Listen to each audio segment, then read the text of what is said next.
Hi, this is Alexcurus, a show where I take a look at some Gunpla and see how authentic they are. This time, we are looking at the HGUC 12144 Char's Gelgoog. Char's Gelgoog MS-14S, like its name suggests, is a personalized Gelgoog for Char Aznabu, the Red Comet.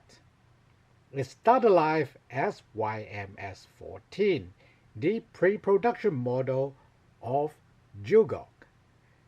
The idea was that Xeon hand out the pre-production models to their best pilots for field testing, working out kinks that may not pop up in a more controlled environment. What ended up happening, however, is that ace pilots like Char finds the Gelgoog still lacking while combating Federation mobile suits. So they spend considerable of resources to tune up the existing YMS-14 to, in this case, Char Aznabu's standard as much as they can. And since Char isn't the only ace pilots have these needs, Xeon standardized a lot of these small upgrades, relatively small upgrades, as the MS-14S, the commander type. Char's Gelgoog is both the commander type as well as personally tuned up version. So while it is having the same model number as the general commander type as MS-14S, there are quite a few differences that might not be apparent in model form. I will be rating this kit based on saga, style, action, gimmick, and absence. Style is how much does the mobile suit resemble its counterpart in the anime, manga, games, or other media. In case for Char's Gelgoog, this is by the time Bandai and Kadoki is pretty on point on balancing the original Mobile Suit Gundam aesthetics as well as the HGUC style. So overall, it is pretty accurate in proportion and style to Okawara's drawing, but at the same time, there are quite a few differences as we go through it. Since this is a commander type, we do have a blade antenna for the head. Also note that the Gelgoog have the pulse transmission conduit covered or armored in a shell instead of the segmented armor, presumably easier to produce as well as providing better protection. I also used the mono eye sticker from the kit. The dark gray mono eye track works pretty well. It is adjustable, but you do have to flip open the sculpt to do it. We're not showing that, but bear in mind that exists. Otherwise, part separation for the head is pretty good. In the chest, very GOG-like because the Gelgoog is based on the GOG. That's why you see the three segments. You got the grill for the details, and then the head cover most of it, but there are quite a bit of sculpts on the collar. Simple clamshell chest build, but the vents are its own ring, so it actually looks pretty nice from most angles. Even under the armpit, you barely see the seam of the abdomen. Just like the Gelgoog or Gelgoog Marine, you do have skirts from the front, and then the thigh is a front back clamshell instead of left and right. That is quite an improvement from the early HGUC build, and this is pretty much what we are sticking with. Now in modern days it would most likely be some sort of a stab so that it looks like it is overlapping armor instead of a straight model toy plastic clamshell. Still big improvement compared to the older variants. For the lower legs, it is still left-right clamshell for the calves and rest of it, but because we have a knee to shin armor from the front, going about midway point, it covers up the seam in the front quite nicely. On the back, just like the Zaku Marine, the two halves come together on the edge, so it is very not noticeable of a gap, except for the very top, which is nice. The back of the knee have quite a bit of detail as well.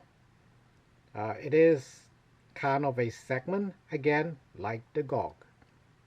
Onto the arms, unlike the older models, well, the older kit rather, the Gelgoog Marine is a later model in lore, but the kit is released earlier. Yeah, unlike that kit, which have the clamshells down in the middle, we have them on the front and back of the forearm now.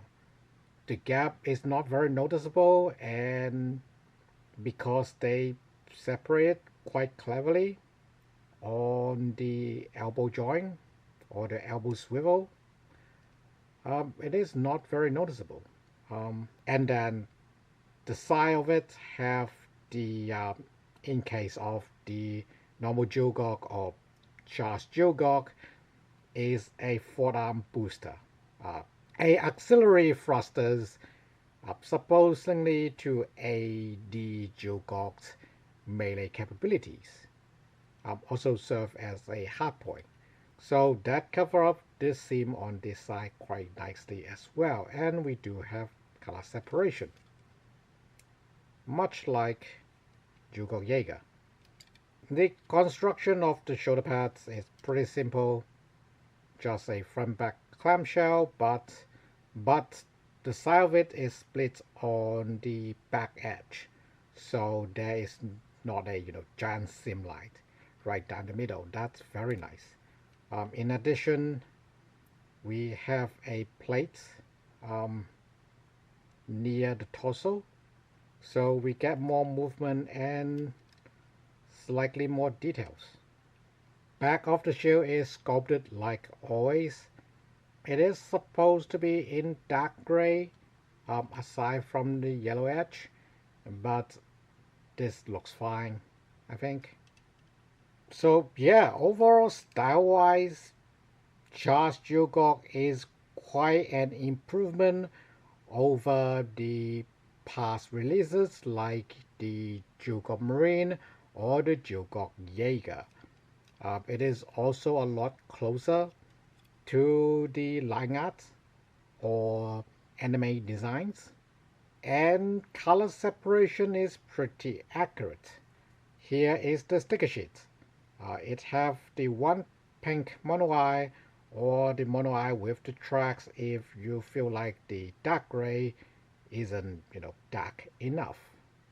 Today you may see other HG kits with more sculpt just all over the place, but I do think this simpler overall sculpt is great. We can get a bit more improved part separation with modern technology, but just for style, I think the Gelgoog, like, it's not perfect, but I don't think you can fault it anywhere. Compared to modern kits, like I said, it is a bit plain. So it keeps the style at A. Next is action. Action isn't just the number of articulations, but also how useful they are. For the Gelgoog, the head is not on the forever HG ball joint.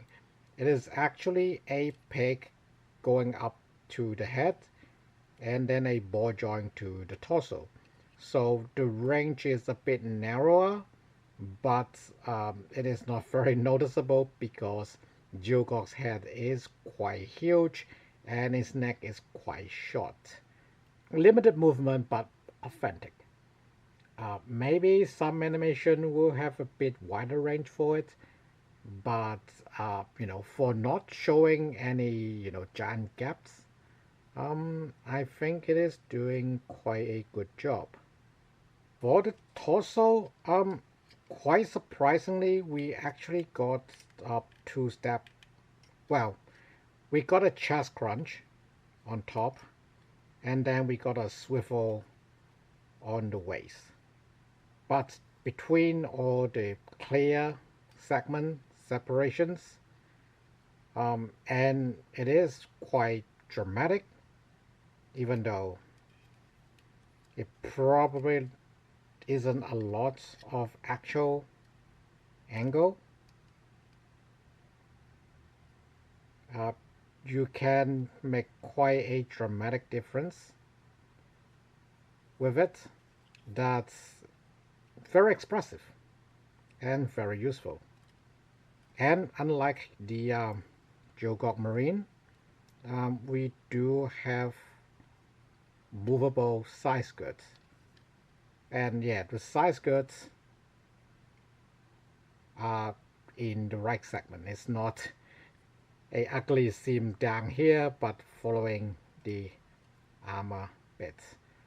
It is on the ball joint, but it is not a lot of movement.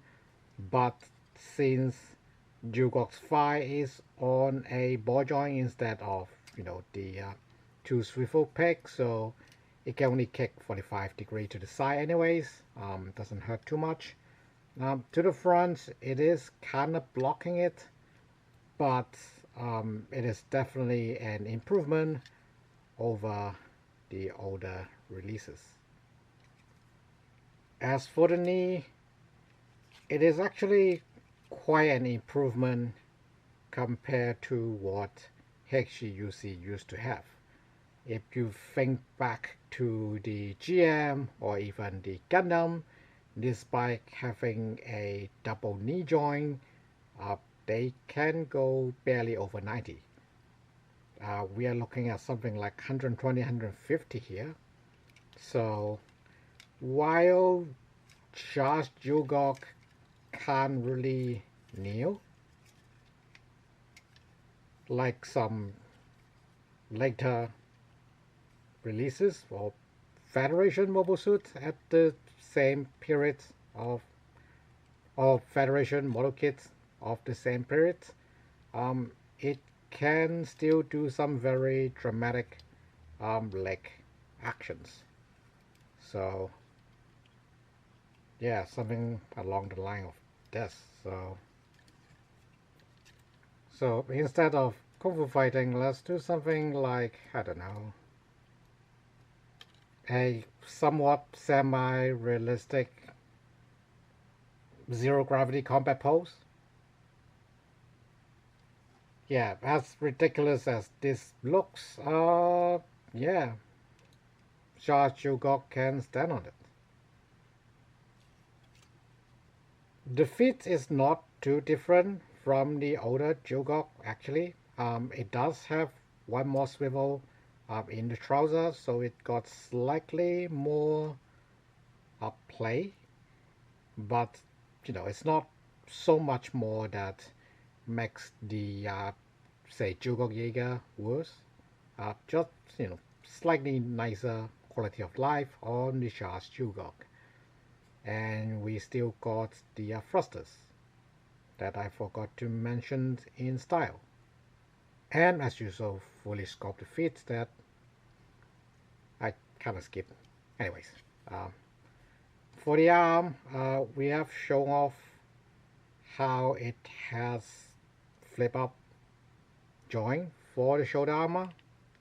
There is also the return of the shoulder blade joint compared to the cheaper older auto kits. The shoulder itself is still a two-piece clamshell, but you won't see it anyways.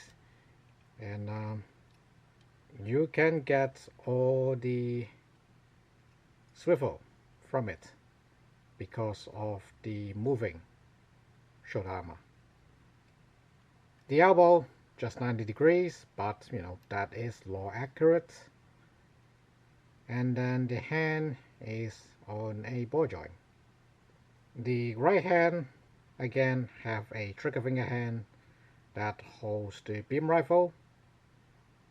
Funny enough, there is enough clearance for you to do a very close in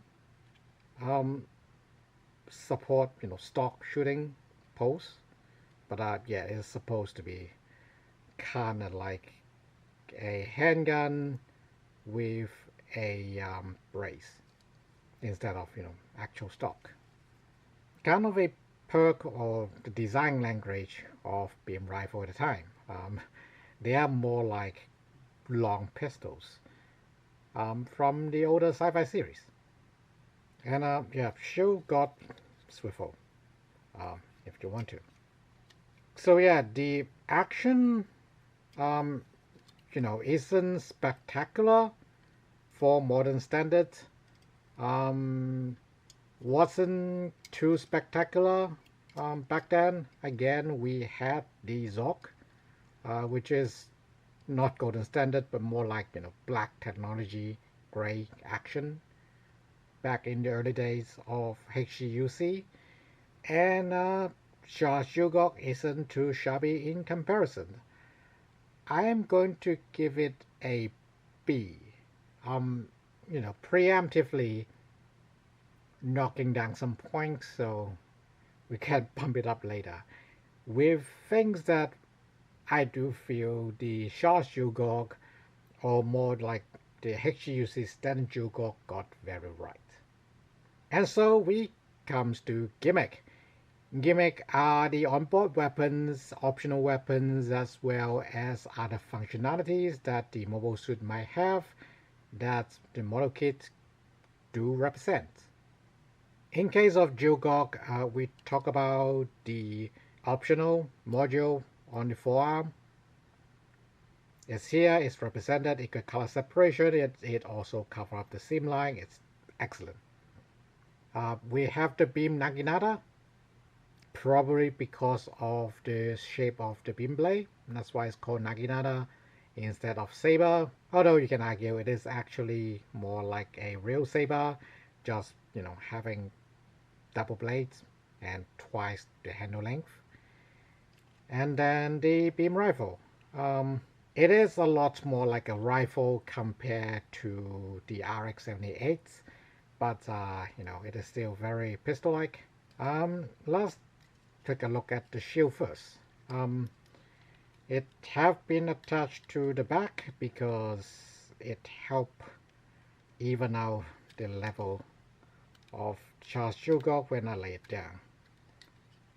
And yeah, you can see there is a attachment point for basically different Gelgoog variants to swap in their backpack.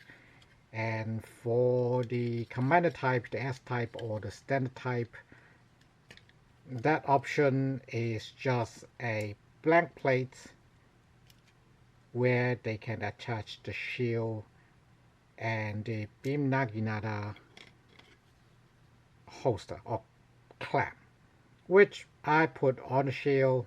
It is one of those options. You actually got two positions on the shield. I just like it, kind of on the front as it is equipped on the left side better. So like this. It is actually pretty stable. Kind of ridiculous with the beam naginata also on this hand, but I am trying to optimize the hand space here, so bear with me. And yeah, it can swivel to all the angles, and it's not that much of a challenge. If I can move the legs out of the way, it is not too much of a challenge to line up the vision slits to Gelgoog's eyes. So, and color separation is nice, sculpt is nice, option is nice. So yeah, show is great. The beam naginata, unlike the Gelgoog Marine, we do get solid color for the handle and separate naginata beam blades.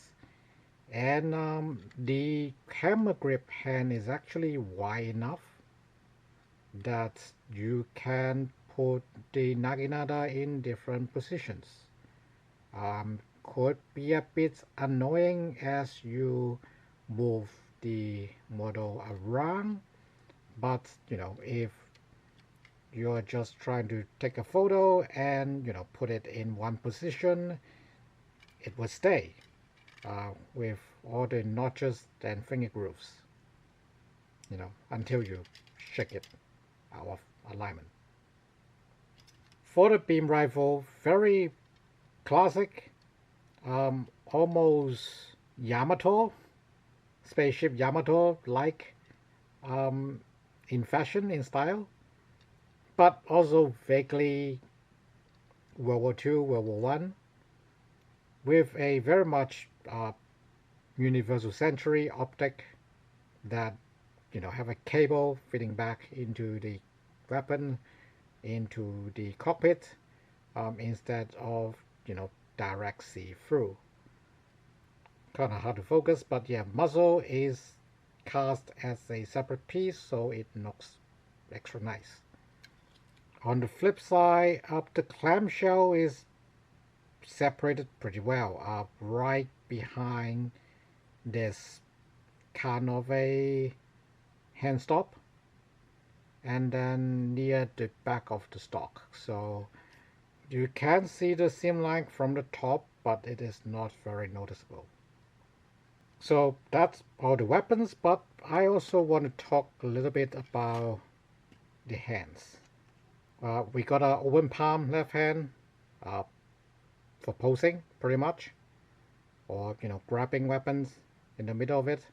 And I also left this hammer grip hand unassembled, so you can see the hammer grip hand actually have most of the palm sculpted and the finger groove inside. These are things that, yes, while the one piece fits are superior in most cases, but when it comes to detail, you really want it, kind of like this. You also get a cover for basically the base attachment point, but I left it out because you don't really see the mobile suit from underneath anyways. And I think what I didn't mention in action is we are at the age where we have swivel thighs. It is not a lot because of the limited skirt movement. It does provide Gelgoog with extra range of movement. It is not standard at this point, if I remember correctly. It's only widely spread after the Char's Gelgoog and the regular Gelgoog is a bit later, but yeah. I don't think Char's Gelgoog is the first HG to have 5 swivel on the side, but it definitely helped popularize it. Then I mentioned the mono eye track can move if you open up the head, but I'm not going to move it because it is kind of an ordeal. Still, nice improvement over the old no track at all. So overall, gimmick wise, while it is not a lot to be seen, they are all being done very nicely. And oh yeah, I didn't mention how the shield have 2 positions for, forearm attachment point and backpack attachment point. Kinda redundant, but it does mean that they can have pegs of different length, and I don't know if you can see it, but the end of the peg have scopes. It is not just a peg. A bit excessive to be honest, but nice detail nonetheless. I think Char just lived dangerously and put the shield at the back, just to cover his back from getting backstabbed. So yeah, gimmick-wise, not a lot, but all of them are being done very nicely, and the right coloring is not, giving off weird colors. There is not a lot of extra, though, to be honest, despite how nicely sculpted they are. So I'm just going to give it an A for gimmick. Last and probably least for Char's Gelgoog is absence. The Char's Gelgoog is not in the show or the movie for very long. The other media, Char related media, would have it show up, but also not a lot. So we don't really see Char's Gelgoog wielding anything but the weapons here, the Naginata, the shield, and the beam rifle. Sure, Char still kick with it, and Char's Gelgoog can do a relatively convincing kicking pose. Not super convincing, but convincing enough. And color separation is pretty good. Sculpt is very good. There is actually a lot more hidden sculpts between the torsos that you just can't see really. You really have to take the thing apart to look at it. And then there are even more sculpts, inside the trouser and the back skirt that you just can't see. It is a really nice model that you can do some really good traditional military modding things for it, like I cut out partial assembly, etc. So yeah, and we got, multi-part beam saber / Naginata with both blades. That is such a big contrast to the GM Type C or GM Type C. Or GM Custom to an extent, because GM Custom sacrificed a lot of other things for the nice aesthetics. Char's Gelgoog doesn't. Char's Gelgoog just roll with everything. It is very much on par with the HGUC version of RX-78-2. They definitely make a good pair. So for absence, it is an S. Nothing is amiss. You actually get a bit of extra. You don't really see them, but you do when you take it apart. Guy really likes it, and like I said, in style, it strikes the balance between the original Okawara proportion idea as well as some modern sensibility, making it, not just the classical, but an agelessness that, like the evergreenness that Bandai really hit it out of the park with HGUC for the most part. Like, I think 90% of them are like this. Like, the older ones, they have their problems, they are the product of their time, but overall, it is this quality that keeps the HGUC line one of those that people can't really refuse. So, the verdict for the HGUC 12144 MS-14S Char's Gelgoog is A for style, B for action, A for gimmick, and S for absence. Overall, for all the Char's personal mobile suits in the HGUC line and most of the Xeon mobile suits, I think this is the best starting point. It is not the most complicated build, and the build itself is very well done. With minimal effort, you got a very good looking model. It is not the best 12144 Gelgoog. That honor will go to the regular model of Gelgoog. I have an older video on it, but I think I will do a short video on that sometime soon-ish. Either way, pick the one you like, the color you like, or, you can paint the color however you like it. Thanks for watching. See you next time.